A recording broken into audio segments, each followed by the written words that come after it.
नमस्कार दोस्तों, कैसे आप सभी। आई होप कि ठीक ठाक होंगे। और आज जो हम देखेंगे मॉडल पेपर 6 देखेंगे और वो हिस्ट्री से जुड़ा हुआ देखेंगे। आई होप कि इससे पिछले वाला वीडियो आपको समझ में आया होगा कि किस तरीके से बोर्ड में पेपर को सोल्व करना है और क्या अप्रोच रखनी है। ठीक है, इस पेपर में भी वही अप्रोच रखनी है। आपको मॉडल पेपर सामने रखना है और बिना देखे चीज़ों को सोल्व करते जाना है। आपको ये देखना है कि कितना आप सोल्व कर पा रहे हो। ठीक है, तो बिना समय गवाए पहला सवाल शुरू करते हैं, MCQ। और पहला सवाल है कि अर्थशास्त्र की रचयिता कौन था। अर्थशास्त्र की रचयिता कौन था? तो अर्थशास्त्र की रचयिता चाणक्य थे। इनका नाम, दूसरा नाम विष्णुगुप्त। ठीक है, विष्णुगुप्त भी थे और कौटिल्य। ठीक है, इनका अन्य नाम भी है। क्लियर हो गया यहाँ तक? आ जाओ नेक्स्ट। बाणभट्ट किस शासक के राजकवि थे? बाणभट्ट किस शासक के राजकवि थे? हर्षवर्धन के थे। इन्होंने किताब लिखी थी हर्षचरित। क्लियर हो गया? नेक्स्ट। पीतवंशिकता में पिता का महत्वपूर्ण धार्मिक कर्तव्य माना गया है। पीतवंशिकता में पिता का धार्मिक महत्वपूर्ण कर्तव्य माना गया कन्यादान। किसको माना गया है? कन्यादान को। ठीक है, नेक्स्ट।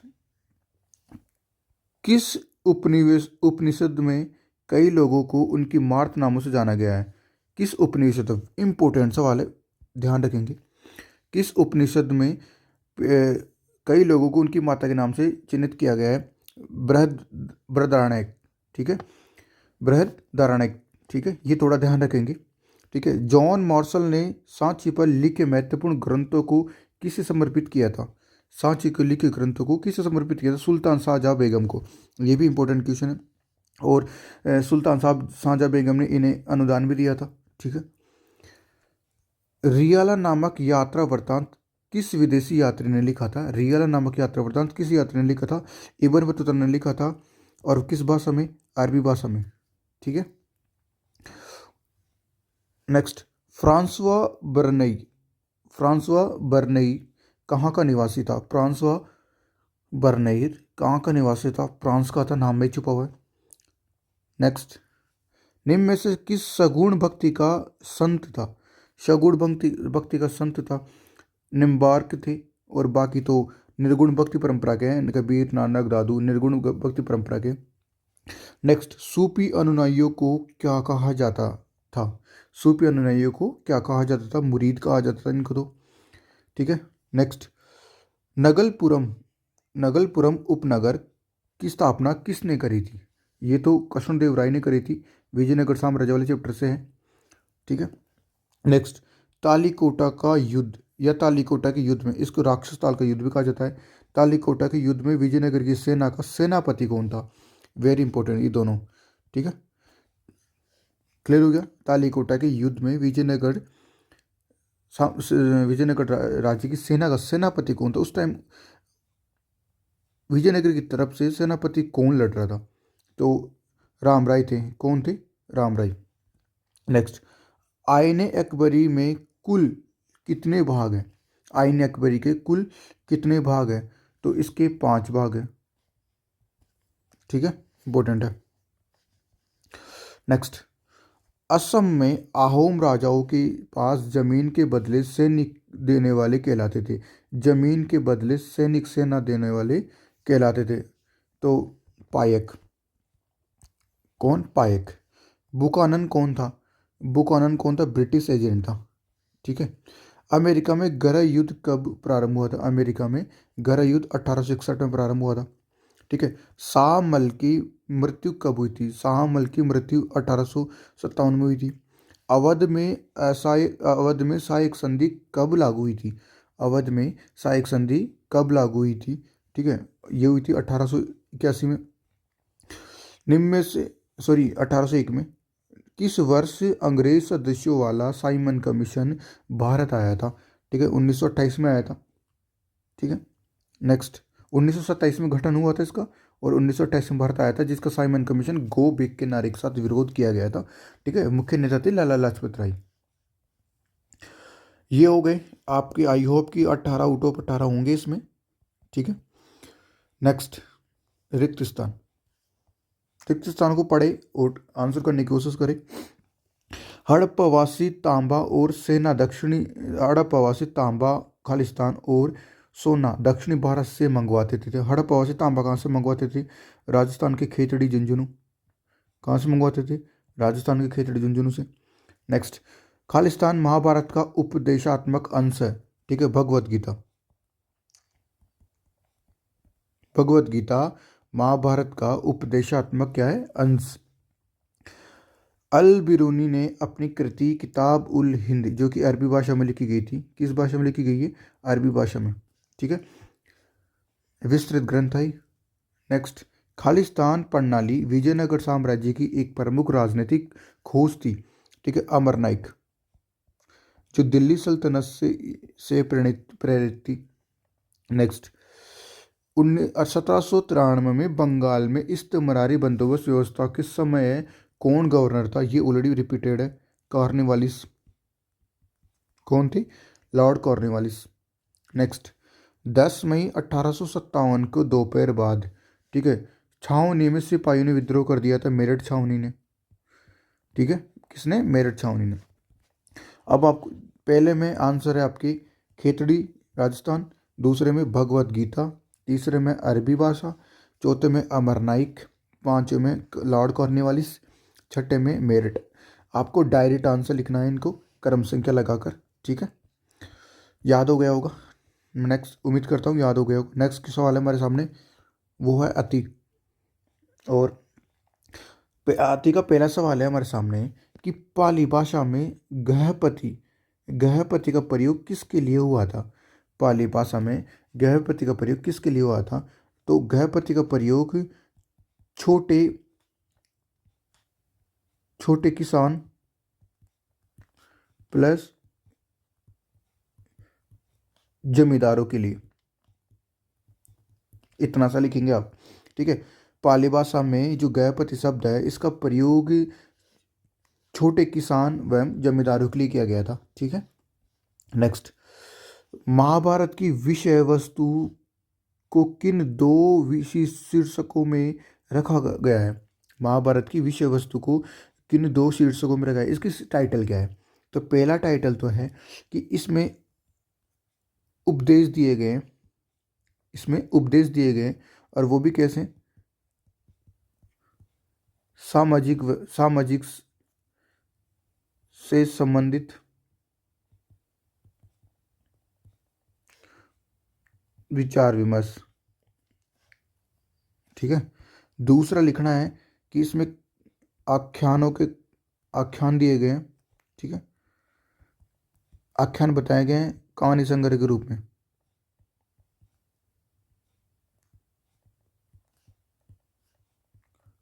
मतलब कई बहुत सारी कहानियों का इसमें जिक्र किया गया है, एग्जाम्पल देके। तो ये टाइटल है, ध्यान रखना। श्रीलंका के इतिहास पर प्रकाश डालने वाले बौद्ध धर्म ग्रंथों का उल्लेख कीजिए जिसमें श्रीलंका का जिक्र दे रखा हो। तो एक ही है दीपवंश, पहला है दीपवंश, दूसरा है महावंश। आप सीधा नाम लिखो, दीपवंश और महावंश में श्रीलंका के इतिहास का जिक्र मिलता है। ठीक है, नेक्स्ट, शंकरदेव ने वैष्णव धर्म से संबंधित उपदेशों को किस नाम से जाना गया? ठीक है, शंकरदेव के वैष्णव धर्म से संबंधित उपदेशों को किस नाम से जाना गया? भगवती धर्म। भगवती धर्म, सीधा आंसर लिखे आप, किस नाम से जाना गया? भगवती धर्म। कलिंग का आधुनिक नाम है उड़ीसा। कलिंग का आधुनिक नाम है उड़ीसा या ओडिशा। नेक्स्ट, पान व नारियल को दो वास्तविक उपजों के रूप में किस विदेशी यात्री ने यात्रा की थी? मतलब इन पान और नारियल का वर्णन किया था किसने? तो आपकी इब्न बतूता। कौन था? Ibn Battuta.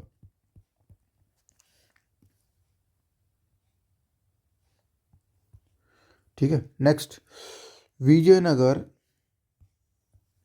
शासकों ने हिंदू और सुल्तान के विरुद्ध, विजयनगर के शासक हिंदू सुल्ताना का विरुद्ध क्यों धारण करते थे? ठीक है, तो देवताओं से अपने गहन संबंधी प्रतीक के रूप में।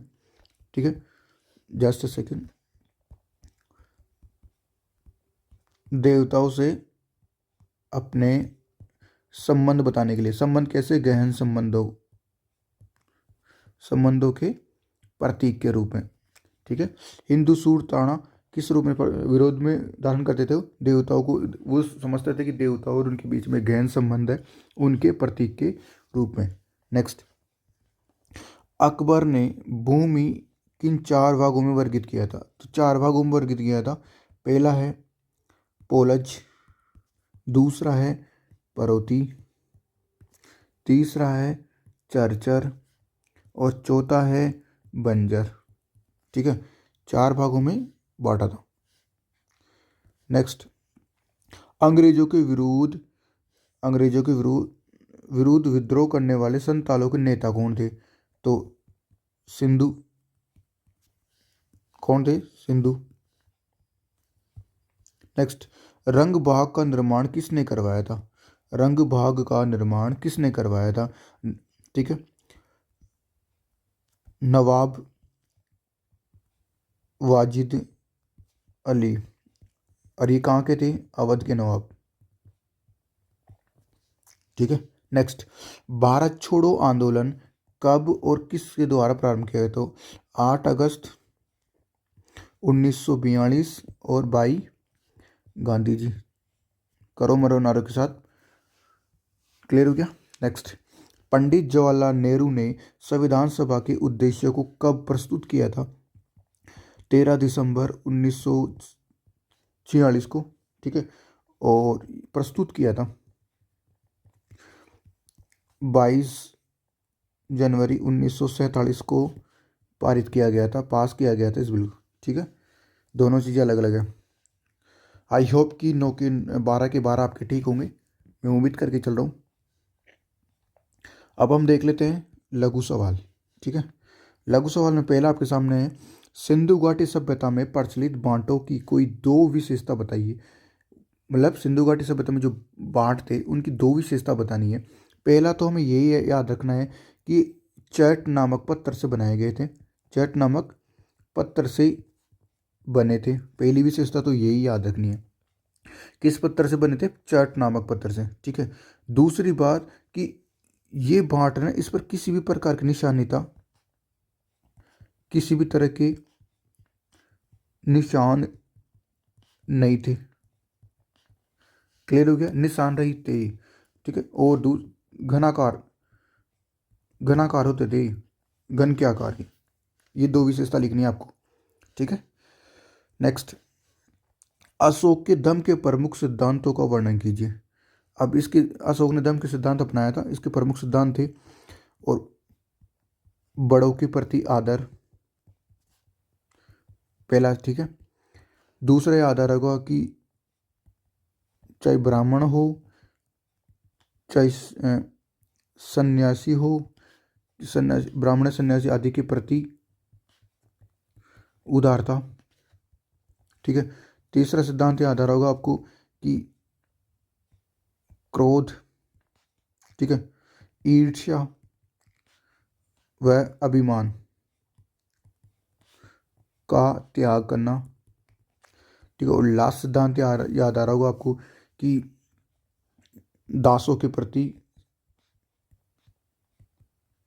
प्रति उदारता। एक और याद आ रहा होगा, दूसरे के धर्मों का सम्मान, दूसरों धर्मों का सम्मान। ठीक है। नेक्स्ट, गोत्र व्यवस्था के 2 नियम, गोत्र व्यवस्था के 2 नियम बताना है। तो पहला नियम तो आपको याद आ रहा होगा कि विवाह के बाद स्त्रियों को पति का गोत्र जोड़ दिया जाता है स्त्रियों के नाम के आगे। तो विवाह के बाद स्त्रियों के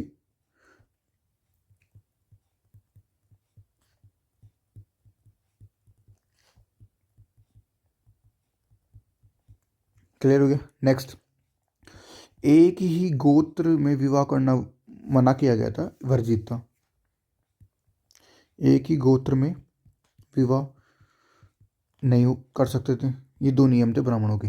ठीक है। नेक्स्ट, बुद्ध की कौन सी शिक्षाएं आज गहरी गाथा में नजर आती है? थेरी गाथा में नजर आती है, ये देखेंगे ढंग से। ठीक है, बुद्ध की कौन सी शिक्षा आज भी थेरी गाथा में नजर आती है? तो पहली शिक्षा थी कि वो बोलते हैं वो जन्म पर आधारित वर्ण व्यवस्था का विरोध करते हैं। जन्म पर आधारित वर्ण व्यवस्था का क्या करते हैं? विरोध। ठीक है। दूसरा है वो आडंबरों प्लस कर्मकांडों का विरोध करते हैं। आडंबर प्लस कर्मकांडों को क्या करते हैं? विरोध करते हैं। वो बुरे कर्मों को त्याग करते हैं। ठीक है। और लास्ट लिख देंगे वो सत्कर्म पर बल देते हैं। सत्कर्म पर बल। ये 4 बातें लिख देंगे आप एज एकदम पूरे में से पूरे नंबर मिल जाएंगे आपको। ठीक है। जन्म पर आधारित वर्ण व्यवस्था का विरोध करते हैं, आडंबर कर्मकांडों का विरोध करते हैं, बुरे कर्मों का त्याग करते हैं, सत्कर्म पर बल देते हैं। नेक्स्ट, अच्छे कर्म पर।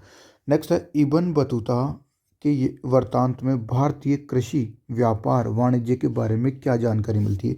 इब्न बतूता का यात्रा वृत्तांत था, उसमें भारतीय कृषि व्यापार वाणिज्य के बारे में क्या जानकारी मिलती है?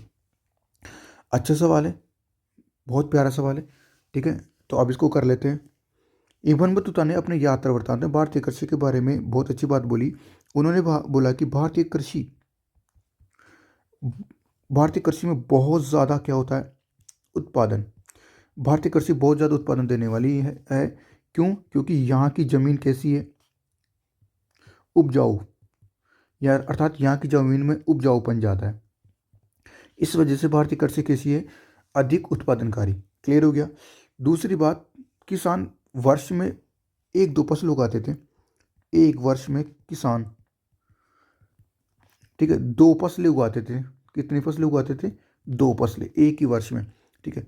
और पूरा का पूरा महाद्वीप, यानी कि पूरा का पूरा उपमहाद्वीप, भारतीय उपमहाद्वीप भी, ठीक है, इस कृषि उत्पादन की वजह से दूसरे बाजारों, दूसरे क्षेत्रों के साथ अच्छी तरह से जुड़ा हुआ था व्यापार करने में कृषि उत्पादकों का। ठीक है, क्लियर हो गया। साथ ही साथ उन्होंने शिल्पकार plus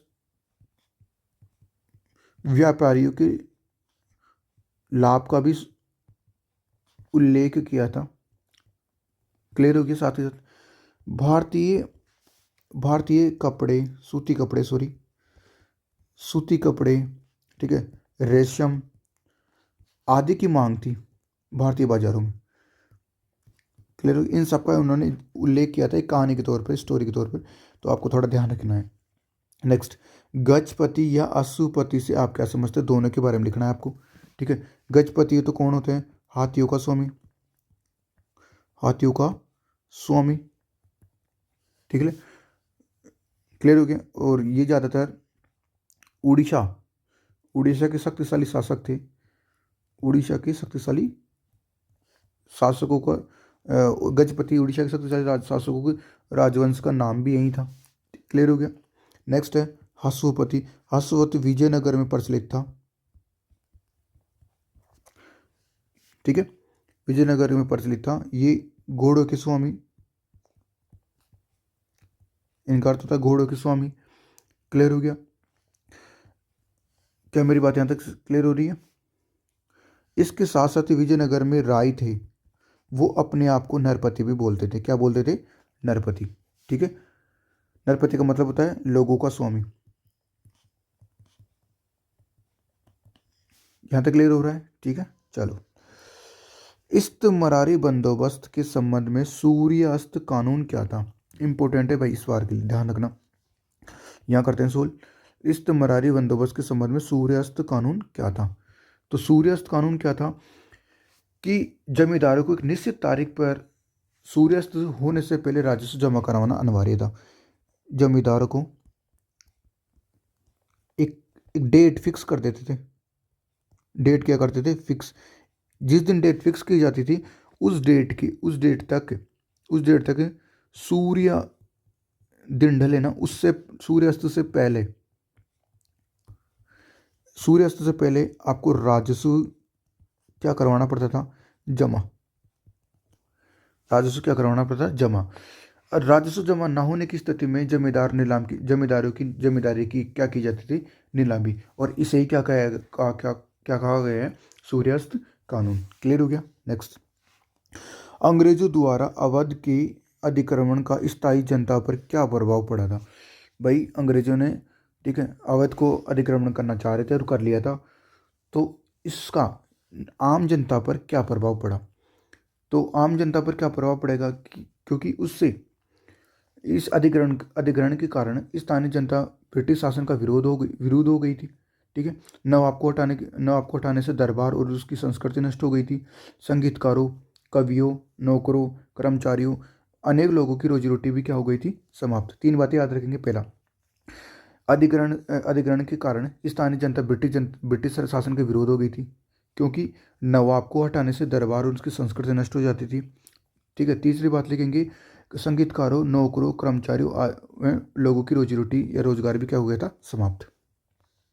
next, Cripps mission Bharat कब आया और क्रिप्स मिशन वार्ता क्यों टूट गई, असफल क्यों हो गई?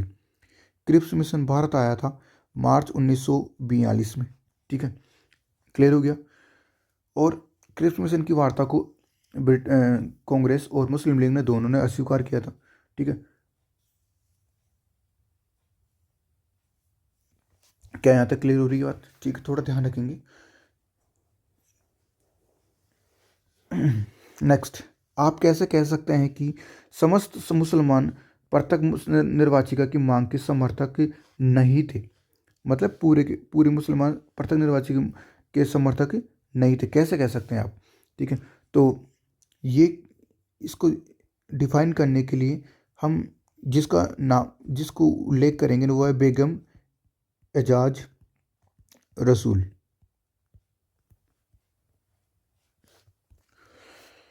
इन्होंने संविधान सभा में भाषण दिया और उन्होंने भाषण देते हुए कहा गया कि समस्त मुस्लिम, ठीक है, समस्त मुसलमान प्रत्येक निर्वाचिका के समर्थक नहीं थे। ये कथन किसका है? बेगम इजाज रसूल का। इन्होंने भाषण देते हुए कहा था और उन्हें लगता था कि प्रत्येक निर्वाचिका आत्मघाती सिद्ध होगी। किसे लगता था?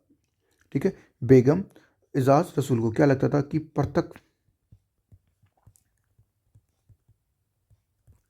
प्रत्येक निर्वाचिका आत्मघाती सिद्ध होगी। ठीक है, इससे अल्पसंख्यक बहुसंख्यकों से क्या हो जाएंगी? कट जाएंगी। इससे क्या होगा? इससे अल्पसंख्यक बहुसंख्यकों से अलग हो जाएंगे, अर्थात कट जाएंगे। ये इतना सा लिखना है, इसका मेन आंसर यहां से है स्टार्ट। ठीक है, आई होप कि लघु सवाल आपको समझ में आए होंगे अच्छे से। अब हम कर लेते हैं वो है दीर्घ सवाल। और दीर्घ सवाल आपके सामने है कि आपके अनुसार स्त्री पुरुष संघ में क्यों जाते थे? ठीक है, बहुत प्यारा सवाल है। ठीक है, बौद्ध संघ के बारे में पूछ रहा है। ठीक है, तो कुछ विशेषता है, कम से कम 4 विशेषता लिखेंगे आप, कम से कम ध्यान रखेंगे। तो बुद्ध ने अपने शिष्यों के लिए एक संघ की स्थापना करी थी, एक संघ की स्थापना करी थी और संघ के कुछ रूल्स और विशेषताएं थी। ठीक है, संघ में स्त्री पुरुष दोनों को शामिल होने का अधिकार था। ठीक है, पहली बात करें तो, ठीक है, संघ में रहते वो लोग रहते थे ना, तो किसका अध्ययन करते थे? बौद्ध ग्रंथों का स्टडी करते थे वो। संघ में रहने वाले स्त्री और पुरुष किसका अध्ययन करते थे? बौद्ध ग्रंथों में। ठीक है, बौद्ध ग्रंथों का अध्ययन करते थे। ठीक है, और जो बौद्ध भिक्षु और भिक्षुणियाँ थी, वो बौद्ध धर्म की शिक्षा और दार्शनिक सिद्धांत के बारे में जानकारी रखते थे। वो बौद्ध धर्म की शिक्षा प्लस उपदेशों की उन्हें जानकारी होती थी। ठीक है, तीसरी बात याद रखेंगे, वो संघ में जाकर धर्म के शिक्षक बन सकते थे। संघ में जाकर धर्म के शिक्षक बन सकते थे। ठीक है, चौथी बात याद रखेंगे, ठीक है, वो अपने जीवन को सरल और अनुशासित करना चाहते थे। मतलब डिसिप्लिन में वो अपने जीवन को कैसा? साधारण बनाना चाहते थे। ठीक है, और अनुशासित, डिसिप्लिन में। करना चाहते थे। ठीक है, और 5 ही बात याद रख लेंगे कि अनेक स्त्रियां भी उपदेशिकाएं अर्थात थेरी बनना चाहती थी। ठीक है, अनेक स्त्रियां भी उपदेशिकाएं या थेरी बनना चाहती थी। ये 5 बातें आप ध्यान रखेंगे। क्लियर हो गया?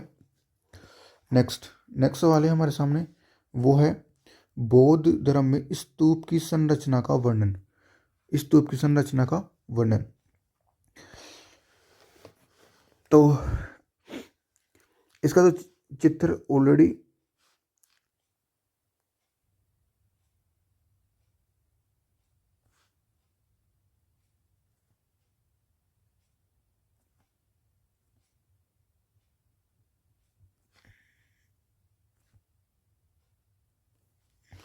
ये है स्तूप। क्लियर हो गया? अब पहला कर लेते हैं, इसकी कुछ संरचना में हम एक प्रयोग है अंड।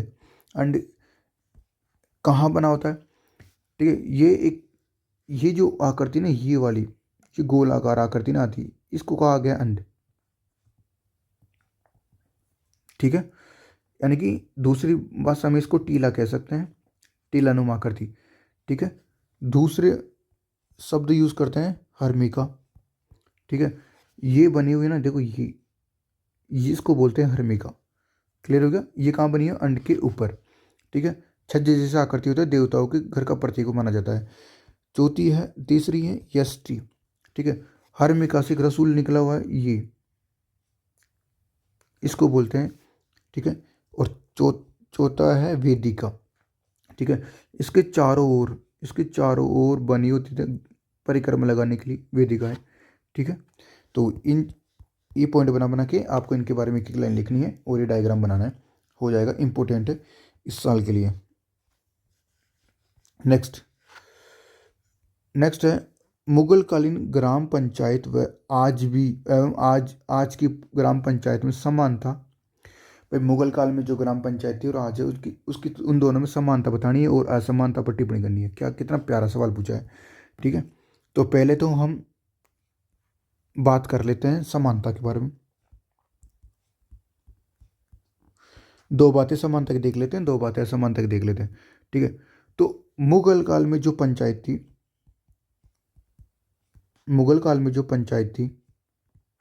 ठीक है, उसका जो मुखिया उसको क्या कहा जाता था? मुकदम या मंडल। क्लियर हो गया? और जो आज की पंचायत है, वर्तमान में जो आज की पंचायत है, उसका मुखिया कौन था? तुम्हें पता है, सरपंच। क्लियर हो गया? पहला अंतर। दूसरा अंतर हम देखेंगे कि मुगल काल की पंचायतें सामुदायिक कार्य करती थी, जैसे बांध बनवाना, ठीक है, नहर बनवाना, जलाशय बनवाना। ठीक है, जबकि आज की पंचायतें सामुदायिक कार्य करवाती है। और सामुदायिक कार्य कौन से? ठीक है, सड़क बनवाना, नालियाँ बनवाना, ठीक है, जल व्यवस्था करना आदि आदि। ये तो हो गई इनकी समानता। ठीक है, अब मैं कर लेता हूँ असमानता। असमानता की बताओ आप, 2 पॉइंट।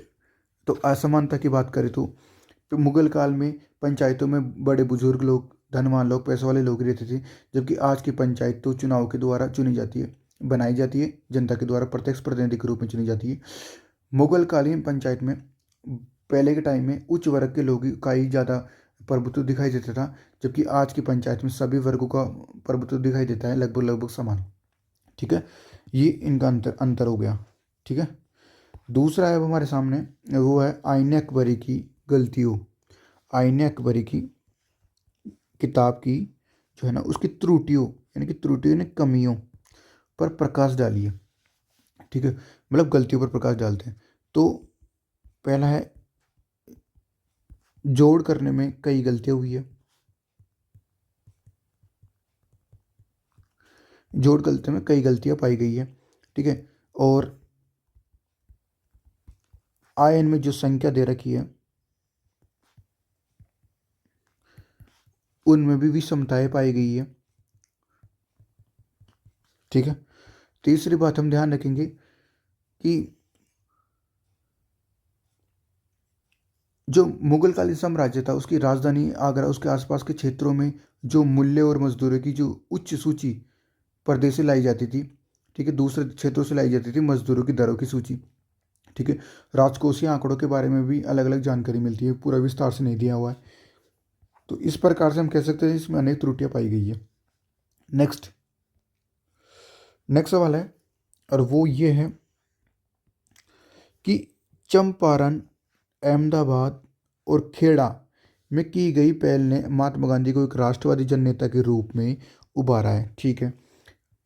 स्पष्ट कीजिए, मतलब आपको ये बताना है कि चंपारण, अहमदाबाद, खेड़ा में की गई पहल की वजह से महात्मा गांधी एक राष्ट्र नेता बन गए थे। इसको समझाना है। तो आपको याद होना चाहिए चंपारण आंदोलन, अहमदाबाद आंदोलन, खेड़ा आंदोलन। ठीक है। ये चीज़ें बताई नहीं जाएगी ऑलरेडी। ये बहुत प्यारा सवाल है, इसको करवाया नहीं जाएगा। ये आपके लिए सेल्फ के लिए है, क्योंकि ये बेसिक सवाल है। अब ये भी करवाएंगे तो फिर क्या ही होगा। नेक्स्ट, गांधी इरविन समझौता कब हुआ? तो गांधी इरविन समझौता मार्च 1931। क्लियर हो गया। और इसकी शर्तें क्या थी, इसकी बातें कौन कौन सी थी? तो इसका प्रावधान देख लेंगे अपन। प्रावधान साथ ही देख लेते हैं कि इसमें कहा गया था कि सविनय विज्ञान आंदोलन को सविनय विज्ञान आंदोलन को वापस ले लिया जाएगा। ठीक है। और समस्त राजनीतिक कैदियों की रिहाई की जाएगी।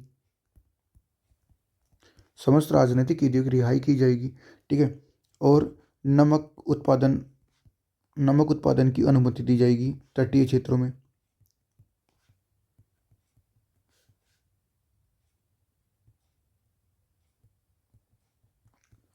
क्या यहाँ तक हो गया?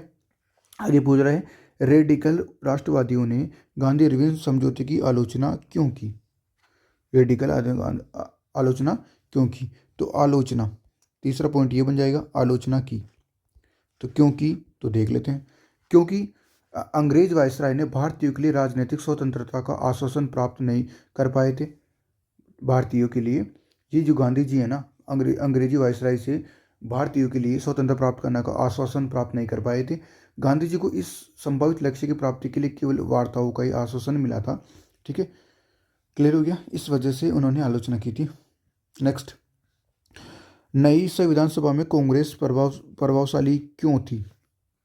नई संविधान सभा में कांग्रेस प्रभावशाली क्यों थी? तो क्यों थी के कारण देख लेते हैं। क्यों थी? क्योंकि मुस्लिम लीग को अधिकांश आरक्षित सीटें मिल गई थी, लेकिन लीग ने संविधान सभा का बहिष्कार कर दिया था। वह पाकिस्तान की मांग जारी रख रही थी। ठीक है। और प्रांतीय चुनावों में कांग्रेस ने सामान्य चुनावों की भारी जीत प्राप्त करी थी। ठीक है। तीसरी बात हम देखेंगे कि प्रारंभ में समाजवाद भी संविधान सभा से परे हो रहे थे, क्योंकि वे अंग्रेजी की बनाई गई संस्था मानते थे कांग्रेस को। वे मानते थे कि इस सभा का वाकई स्वायत्त होना असंभव है। संविधान सभा की 81-82% सदस्य कांग्रेस के ही सदस्य थे, इसलिए उनका प्रभाव ज़्यादा दिखाई देता था। ठीक है। और उच्च वर्गीय लोग ज़्यादा थे इसमें, अभिजात लोग। ठीक है। नेक्स्ट, संविधान सभा में चर्चाएं जनमत से कैसे प्रभावित होती थी, स्पष्ट कीजिए। अच्छा सवाल है, इस सवाल के इंपोर्टेंट लगा लेंगे। पहला, संविधान सभा में बहस होती थी तो विभिन्न पक्षों में तर्क विचार, संविधान सभा में जो भी बहस हुआ करती थी उनके पक्ष विपक्षों को समाचार पत्रों में छपा कर किया जाता था। ठीक है। और समस्त प्रस्तावों पर सार्वजनिक रूप से बहस की जाती थी। समस्त प्रस्तावों पर सार्वजनिक रूप से बहस की जाती थी। दूसरा, कई भाषाई अल्पसंख्यक अपनी मातृभाषा की रक्षा की मांग भी करते थे। ठीक है। तीसरी बात याद रखेंगे कि सामूहिक जनभागिता बनाने के लिए देश की जनता का भी सुझाव भी आमंत्रित किया जाता था। ठीक है। नेक्स्ट है हमारे सामने निबंधात्मक सवाल। निबंधात्मक सवाल पहला है, हड़प्पा सभ्यता के नगर नियोजन की प्रमुख विशेषता। ठीक है। ये ऑलरेडी रिपीटेड है, नहीं करवाया जाएगा इसको अभी। ठीक है। सड़कें, पॉइंट बना लेना, पहला पॉइंट बना लेना, सड़कें कैसी थी। ठीक है। दूसरा पॉइंट बना लेंगे नगर कैसे थे, नगरों को दो भागों में बांटा गया है। तीसरा बना लेंगे नालियाँ, ठीक है, क्लियर हो गया। और चौथा बना लेंगे यहाँ के कुएं। और पांचवा बना लेंगे लास्ट भवन निर्माण। इनको पॉइंट बना बना के कम से कम दो दो तीन तीन लाइन लिखो, आराम से हो जाएगा, ठीक है। क्योंकि ये रिपीटेड सवाल है, इनको बार बार कराने का कुछ उचित नहीं है, लेकिन इंपॉर्टेंट है, ध्यान रखना इस बार के लिए। नेक्स्ट, हड़प्पा सभ्यता के लोगों के सामाजिक जीवन की प्रमुख विशेषता। अब वही, ये आपको ऑलरेडी आता है, सामाजिक जीवन की विशेषता पूछ रहे हो, फिर भी मैं पॉइंट पॉइंट बोल देता हूँ ताकि आपको याद रहे। आपको पॉइंट बना के लिखना है समाज का वर्गीकरण, ठीक है। आपको पॉइंट लिखना है यहाँ परिवारों के बारे में। आपको पॉइंट लिखना है भोजन, ठीक है। आपको पॉइंट लिखना है उसकी वेशभूषा, वेशभूषा। और 5 पॉइंट लिखना है कम से कम आपको, और आभूषण। ये पॉइंट बनाकर आपको लिखना है, इजीली सोल्व हो जाएगा सवाल, ठीक है। नेक्स्ट है हमारे सामने जो कि अलवार और नायनार से संबंधित सवाल है। किस संबंधित? अलवार और नायनार से संबंधित सवाल है। और प्यारा सवाल है, क्या बोल रहा है? अलवार और नायनारों के संतों के प्रति चोल राष्ट्रों की नीति की विवेचना कीजिए। Very very important. अलवार और नायनार संतों के प्रति चोल सम्राटों की नीति की विवेचना कीजिए, ठीक है। तो चोल सम्राटों द्वारा ब्राह्मणी और विभक्ति परंपरा को समर्थन दिया गया था। पहला पॉइंट तो हम ये बनाएंगे कि चोल सम्राटों द्वारा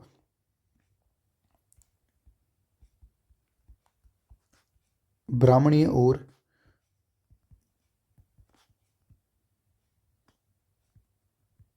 भक्ति परंपरा को समर्थन। पहला पॉइंट तो ये बनाएंगे, जिसमें हम लिख देंगे कि 9वीं और 13वीं शताब्दी में, जस्ट सेकंड में लिख बना देता हूँ ताकि आपको समझ में आ जाए। हम लिख देंगे कि 9वीं और 13वीं शताब्दी में चोल सम्राटों ने ब्राह्मणी और भक्ति परंपरा का समर्थन किया था। विष्णु और शिव के मंदिरों के लिए भूमि अनुदान दिया था बहुत बड़ी मात्रा में। विष्णु और शिव के मंदिरों के लिए बहुत बड़ी मात्रा में क्या दिया था? अनुदान दिया था। एग्जाम्पल के लिख देंगे चिदम्बरम, तंजावुर, ठीक है, ये इनके एग्जाम्पल लिख देंगे। क्लियर हो गया। और इसी टाइम पे भी यहाँ पर कांस्य में डली हुई शिव की प्रतिमाओं का भी निर्माण हुआ था। कांस्य में डली हुई शिव की प्रतिमाओं का भी क्या हुआ था? निर्माण हुआ था। नेक्स्ट, दूसरा पॉइंट बना लेंगे हम, दूसरा पॉइंट बना लेंगे कि शासकों द्वारा अलवार नायनारी संतों का समर्थन प्राप्त कर, शासकों द्वारा अलवार, अलवार और नायनार, नायनार संतों का समर्थन प्राप्त करना, ठीक है। चोल राजाओं की बात हो रही है यहाँ पर, ठीक है। अलवार और नायनार संत व लाला कर्षकों द्वारा सम्मानित होते थे, इसलिए तात्कालिक शासकों ने भी नायनार और अलवार संतों का समर्थन प्राप्त करने का प्रयास किया था। उदाहरण की बात करें तो चोल सम्राट में देवी समर्थन पाने का दावा किया था और अपनी सत्ता के प्रदर्शन के लिए भव्य और विशाल मंदिरों का भी उन्होंने क्या करवाया था? निर्माण, ठीक है। तीसरी बात हम लिख देंगे, सम्राटों द्वारा तमिल भाषा के सेव भजनों का भी गायन मंदिरों में प्रचलित करवाया था, ठीक है। सम्राटों द्वारा तमिल भाषा की सेव भजनों का गायन मंदिरों में करवाया जाता था, ठीक है। हो गया। नेक्स्ट, भक्ति काल में, सॉरी, मध्यकाल में भक्ति आंदोलन के प्रादुर्भाव से पहले उत्तरी भारत की धार्मिक स्थिति के बारे में वर्णन करना है। यानी कि भक्ति आंदोलन के उदय होने से पहले उत्तरी भारत की स्थिति कैसी थी? धार्मिक स्थिति। तो धार्मिक स्थिति के बारे में बात करें तो कुछ बिंदुओं में कर लेते हैं। पहला है कि ब्राह्मणी सांचे के बाहर धार्मिक नेताओं के प्रभाव में वृद्धि हुई थी। ब्राह्मणी व्यवस्था के बाहर धार्मिक नेताओं के प्रभाव में वृद्धि हुई। वेदों की सत्ता को चुनौती मिली थी, ठीक है। Just a second. पहला, वेदों की सत्ता को चुनौती, पहला पॉइंट आप ये बनाएंगे। दूसरा पॉइंट आप बनाएंगे कि भारत में तुर्कों का आगमन, ठीक है। तीसरा पॉइंट बना देंगे आप कि